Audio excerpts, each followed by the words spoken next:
Saudari terkasih, sedikit tambahan inspirasi dari saya.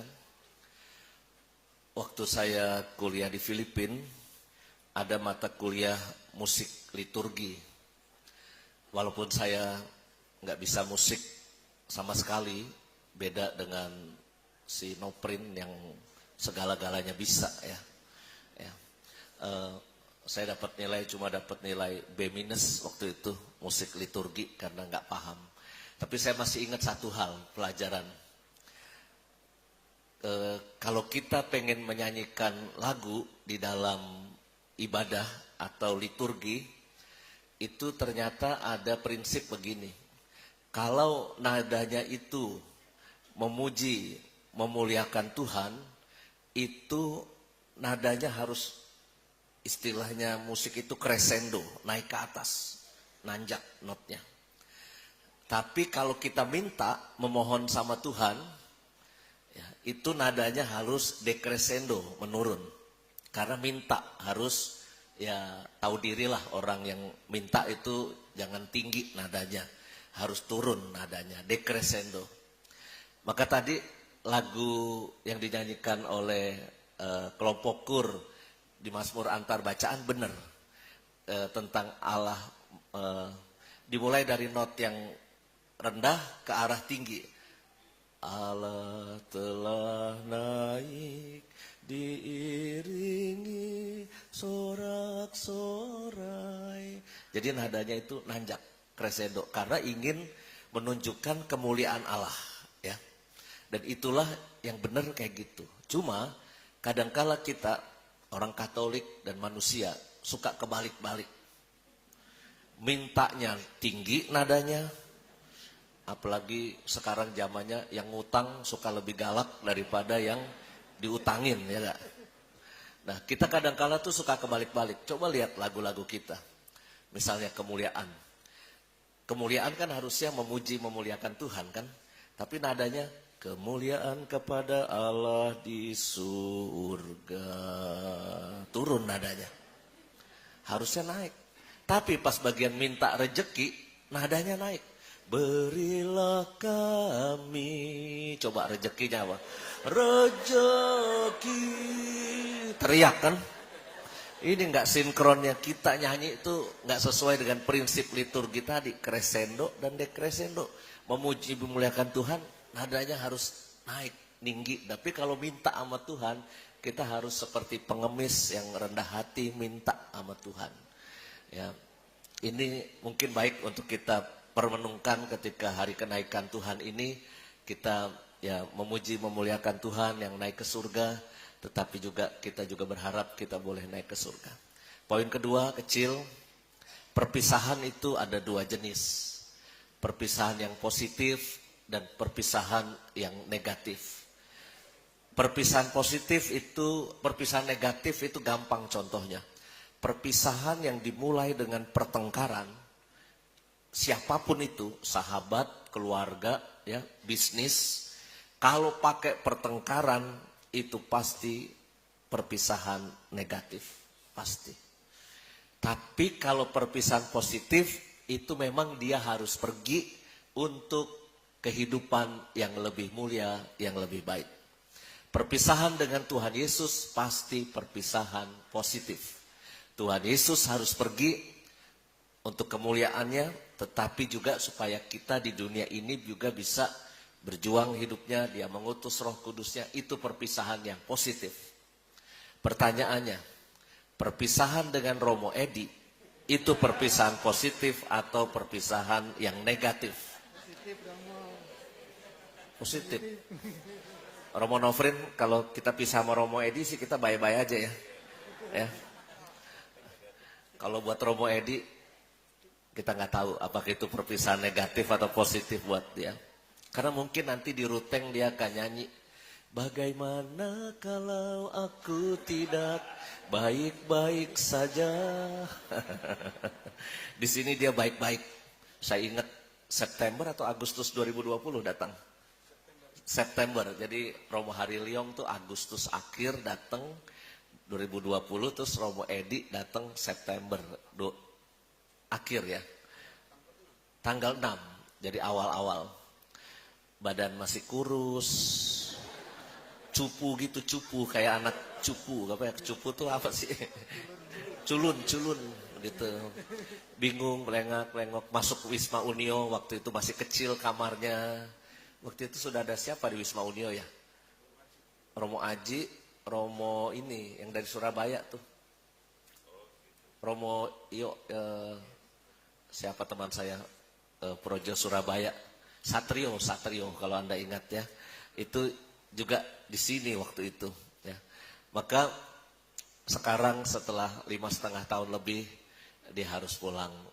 Romo Edi, pergilah dalam damai dan bawalah kemenangan Tuhan untukmu. Kayak di peti mati aja. Tapi saya yakin ini perpisahan yang baik, perpisahan yang positif.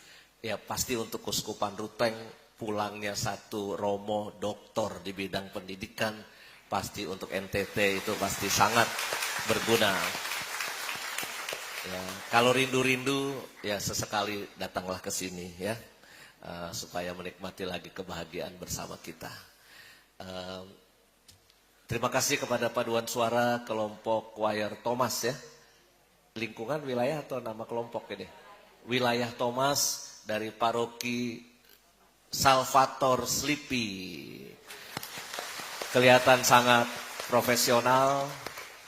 Pilihan lagunya susah-susah ya. Nggak segampang yang kalau dari Puji Syukur Mana Bakti gampang gitu ya. Tapi ini pilihan lagunya susah-susah.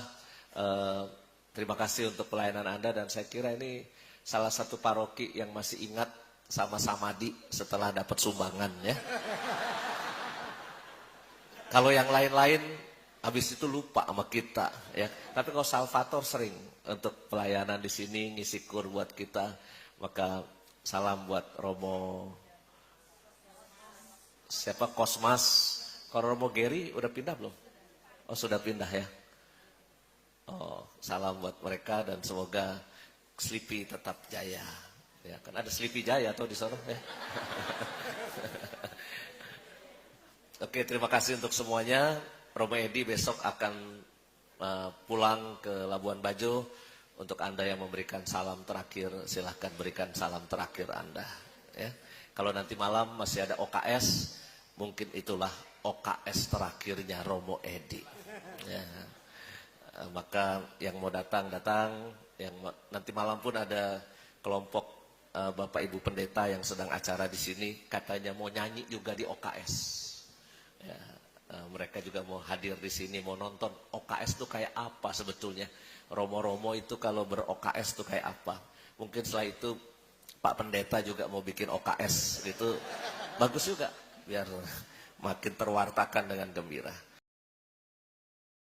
Saudari yang terkasih, dalam kegiatan pendakian gunung atau cross country atau hiking, petualangan, ada orang atau sekelompok orang, tim yang berjalan mendahului, bagaikan navigator atau leader sebagai tim advance yang mendahului. Navigator bertanggung jawab untuk memantau dan mengarahkan rute perjalanan guna memastikan posisi dan arah tujuan yang tepat, hingga perjalanan berlangsung dengan efisien dan efektif. Leader adalah orang yang berada di posisi terdepan, hafal seluk-beluk jalur dan mengarahkan rombongan perjalanan pada tujuan yang sudah ditentukan. Demikian dalam tur kita mengenal tour guide, seorang yang sudah tahu seluk-beluk daerah tertentu yang hendak dikunjungi dan menjelaskan dengan mahir apa yang perlu diketahui oleh peserta tur. Baik navigator maupun leader menjadi pemandu baik badani maupun rohani rombongan agar sampai tujuan dengan selamat. Kapan belok, kapan lurus, kapan beristirahat, kapan berjalan. Yesus naik ke surga mendahului kita untuk memberi petunjuk jalan yang tepat agar kita selamat masuk ke surga. Dengan naik ke surga, Yesus bertindak seperti seorang navigator dan leader spiritual kita, hingga kita dengan lancar kelak memasuki surga. Saudara-saudari yang terkasih, dalam homilinya Paus Leo pertama atau Leo Agung pada abad kelima mengatakan bahwa dengan naik ke surga Yesus meninggalkan kita. Tidak dengan maksud meninggalkan kita, tetapi untuk memuliakan kodrat manusiawi kita. Dengan membawa tubuh manusiawinya ke surga. Bahwa tubuh kita ini berharga, tubuh yang diciptakan dan dianugerahkan Tuhan berharga, dimuliakan dan dikuduskan oleh Yesus dengan naik ke surga dan duduk di sisi kanan Allah Bapa. Kenaikan Tuhan ke surga memperkuat iman kita yang melampaui penglihatan fisik dan meneguhkan gereja untuk hidup dalam harapan dengan memusatkan perhatian pada hal-hal yang ada di atas di surga. Karena perjalanan kita adalah perjalanan ke sana. Perjalanan di dunia adalah persiapan yang kita lakukan sebaik-baiknya sebelum mengadakan perjalanan ke surga. Hal ini senada dengan apa yang disampaikan oleh mendiang Paus Fransiskus, bahwa kenaikan Yesus ke surga bukanlah ketidakhadiran Yesus di antara kita. Ia tidak meninggalkan kita, melainkan suatu bentuk kehadiran Tuhan di antara kita dengan cara yang baru untuk membawa kemanusiaan kita ke surga. Dengan naik ke surga, Yesus membuka jalan kita ke surga. Navigator tadi, leader, team advance. Paus Fransiskus menekankan bahwa kodrat Yesus tidak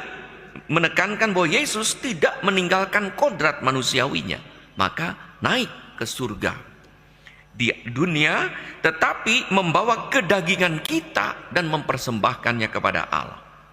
Surga bukan lagi menjadi sesuatu yang sangat jauh, tak terhingga, tetapi sungguh dekat, hendak kita tuju. Saudara-saudari yang terkasih, dengan naik ke surga, Yesus tetap menyertai kita di bumi sebagaimana yang Ia janjikan pada akhir Injil hari ini. Akhir dari Injil Matius 28 ayat 20. Aku menyertai kamu senantiasa sampai kepada akhir zaman. Itulah kata terakhir dalam Injil Matius. Itulah pesan terakhir sebelum Yesus naik ke surga menurut Matius. Penyertaan Yesus tidak lagi dalam rupa fisik manusia seperti yang dialami para murid, tetapi dengan naik ke surga Yesus menyatakan bentuk kehadiran yang lain yang juga sudah direncanakan dan sudah diwariskan pada kita lewat perjamuan terakhir, yaitu Ekaristi. Yesus yang hadir secara real dan sakramental dalam Ekaristi menyertai kita sampai kita kembali ke surga. Di surga tidak ada perayaan Ekaristi, tapi antisipasi perjamuan abadi di surga itulah yang kita lakukan dalam Ekaristi. Maka itu janji Yesus yang diwujudkan dalam Ekaristi. Aku akan menyertai kamu sampai akhirnya. Tetap hadir terus menerus, ada secara real dan sakramental. Bentuknya lain, tidak lagi dalam rupa manusia Yesus yang hidup 2000 lebih tahun yang lalu. Jalannya telah ditunjukkan lewat hidup dan karya Yesus. Caranya untuk naik surga yaitu menjalankan perintah Tuhan. Apa perintahnya? Apa yang diajarkan? Yang diajarkan Yesus banyak. Yang diperintahkan, Yesus berkata dalam Yohanes 13:35, aku memberi perintah baru, kasihilah seorang akan yang lain. Untuk melengkapi perintah kasih kepada Allah dan kasih kepada sesama seperti diri sendiri. Saling mengasihi itu adalah menjadi jalan untuk masuk ke surga, yang diwujudkan dengan menjalankan berbagai ajaran-ajaran Tuhan yang tiada lain menggambarkan perintah kasih satu sama lain. Dan yang kedua, melaksanakan perutusan yang diberikan oleh Yesus. jalannya, yaitu untuk menjadikan semua bangsa muridnya, yaitu pertama-tama orang-orang yang hidup saling mengasihi, yang melakukan perintah Tuhan, hingga pada suatu saat nanti pantas untuk naik ke surga mengikuti jalan yang telah ditunjukkan oleh Tuhan. Sebagai navigator dan leader dalam perziarahan kita di dunia ini menuju surga, Yesus berperan juga, kata Paus Fransiskus, sebagai partner, rekan memanjat gunung, bagaikan rekan memanjat gunung, di mana Yesus telah naik ke atas gunung mendahului, dan di atas gunung itulah, gunung surgawi, ia menurunkan tali. Karena sulit menurunkan tali kepada kita, yaitu tali iman, harapan, dan kasih yang harus kita pegang teguh untuk menarik kita ke atas gunung surgawi. Turun ditarik, kita naik. Dan itulah iman, kepercayaan kita kepada Tuhan, harapan akan kasih Tuhan yang mengganjar kita dengan kehidupan surga, dan kasih yang kita wujudkan dimanapun dan kapanpun.